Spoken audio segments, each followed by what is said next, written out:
हाँ, तो systematic withdrawal plan यानी कि सिस्टमैटिकली जैसे इन्वेस्ट करते हैं वैसे ही विथड्रॉल करेंगे। हर महीने कुछ विथड्रॉ करते रहेंगे 0.5% के हिसाब से, तभी कई जन्मों तक विथड्रॉल हो पाएगा।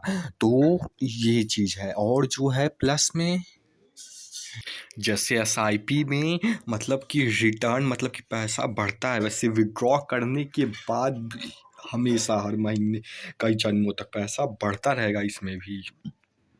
और इसमें किसी भी एग्रेसिव और स्मॉल कैप मिड कैप में नहीं डालना है, क्योंकि उसमें ऐसे ऐसे एकदम होता है, इसलिए उसमें नहीं डालना है। क्योंकि इसमें दिक्कत क्या है, जैसे 100 रुपये पे अगर बढ़ेगा तो 110 पे निकालोगे 1 रुपये तो ठीक है, लेकिन अगर 80 पे मान लो गिरा फिर 1 रुपये निकाले तो गड़बड़ हो जाएगा, फिर 60 पे गिरा फिर 1 पे निकालोगे तो यहाँ पे गड़बड़ हो जाएगा। क्योंकि इसीलिए यहाँ पे जो है इक्विटी फंड के साथ साथ डेब्ट फंड को भी, डेब्ट जो कि 7 से 9% रिटर्न देता है, और इक्विटी फंड ताकि स्टेबल इनकम मतलब स्टेबिलिटी रहे 12% का। और कैलकुलेटर भी गूगल पे डाल दोगे SWP का तो आ जाएगा। जैसे कि मान लो 10 लाख डाले तो हर महीने 5,000, यानी कि टोटल मतलब कि इन्वेस्टेड लमसम का 0.5% निकालोगे तभी वो हमेशा बढ़ता रहेगा। अब यहाँ पे क्वेश्चन ये है कि इन्फ्लेशन की वजह से ये 5,000 घटता भी तो रहेगा, जिसकी वजह से ये 500 हो सकता है 40 50 60 100 साल बाद हो जाए, तो उसका क्या प्रॉब्लम है। क्योंकि देखो एक सॉल्यूशन ये भी है कि जैसे जैसे ये मतलब कि 10 लाख जो है 13 लाख बन जाएगा जब 5% निकालोगे पहले बार, तो अब 13 लाख पे जो है अगला जब बनेगा तो मान लो 27 लाख मतलब जितना भी बने, तो साथ से यहाँ से भी 5%, या अब इसका ना निकाल 10 लाख में 5,000 निकालते थे तो 5% में साल से 5,000 से ज़्यादा 7,000 निकाल सकते होंगे, और फिर उसके बाद अगले साल और ज़्यादा, ताकि इन्फ्लेशन वाला बस प्रॉब्लम है। क्योंकि 5,000 हर साल 5 नहीं रहेगा, बस ये पता नहीं समझ नहीं आया।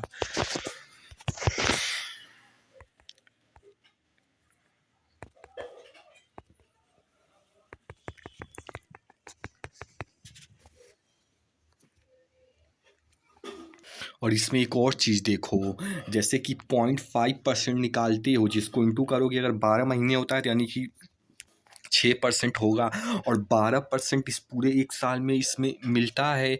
तो 12 में से अगर 6 को मतलब माइनस करोगे तो यानी कि 6%, यानी कि इन्वेस्टेड अमाउंट का 12% मिल रहा है, तो उसमें से 6% 0.55 हर महीना करके निकालोगे तो 12 महीने में 6% निकल जाएगा, यानी कि ये 6% का रिटर्न मिलेगा एक्चुअली में। और इसमें भी अब कंपाउंडिंग होगा तो वो शायद से आगे पीछे हो सकता है, ये भी सवाल है, लेकिन वो उतना इंपॉर्टेंट नहीं है जितना पिछला था। और देखो बस यही है कि इसमें 6% का इन्वेस्टेड अमाउंट पे रिटर्न मिलता रहेगा 12% के मिलने के बाद भी, क्योंकि आप वो निकाल लोगे। बस मेन तो यही था, इसीलिए हमने ये वीडियो बनाया। और उसके लिए जो है मतलब कि म्यूचुअल फंड में ऐसे टॉप SWP फंड लिखोगे तो आ जाएगा, क्योंकि मतलब कि यहाँ पे गूगल में लिखोगे कि टॉप SWP परफॉर्मिंग फंड्स कौन है, जो टॉप परफॉर्मिंग फंड्स है, तो फिर इसमें इन्वेस्ट कर दो। और वीडियो फिर से देख लेना अगर कभी फ्यूचर में करना होगा इनके। तो जैसे कि घर बनाते हैं तो मान लो 10 लाख का बनवाएं तो हर साल अब उस पर किराया का फ़ायदा होता है, तो 10 लाख का मान लो 5,000 10 लाख यानी कि जितना परसेंट होता हो, तो उसी तरीके से इसमें भी 10 लाख डालो, और हर साल जो है मतलब हर महीने उसमें जैसे मतलब हर महीने होता था किराया में, इसमें हर महीने निकालते रहो। जैसा कि 5,000 0.5% बोले थे, तो ये होगी, ऐसे ही निकालते रहो। और ये किसका एडवांटेज बल्कि इसमें ज़्यादा है कि इसमें आप पूरा 10 लाख, इसमें तो घर वाले में तो नहीं बेचाएगा, 1-2 साल लग जाएगा, लेकिन इसमें आप एक साथ निकाल सकते हो। और ये भी नहीं समझ में आया टैक्सेशन वाला कि 10% जो है एक हर साल जो है, साथ से लॉन्ग टर्म में 10% कैपिटल की टैक्सेशन लगेगा, इसमें 15%, ये नहीं समझ में आया, फ्यूचर में समझ।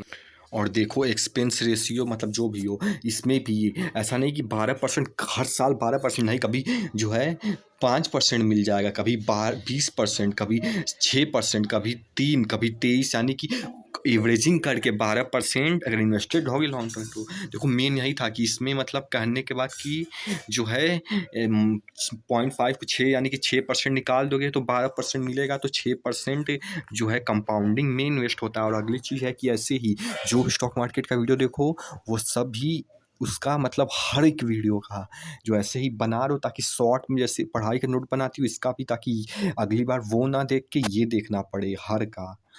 जैसा कि हम बोले थे कि इक्विटी मतलब डेब्ट इसलिए कि ये सेफ रहे, इसमें 7 से 9% का मिलेगा और इक्विटी भी रहेगा तो थोड़ा ग्रोथ भी रहेगा, तो दोनों मिला के जो है रिस्क ख़त्म हो मतलब कि कम हो जाएगा। तो इसमें मान लो ज़्यादा मिलेगा और इसमें का कम रहेगा, तो दोनों मिला के 12% यानी यही स्ट्रैटेजी है।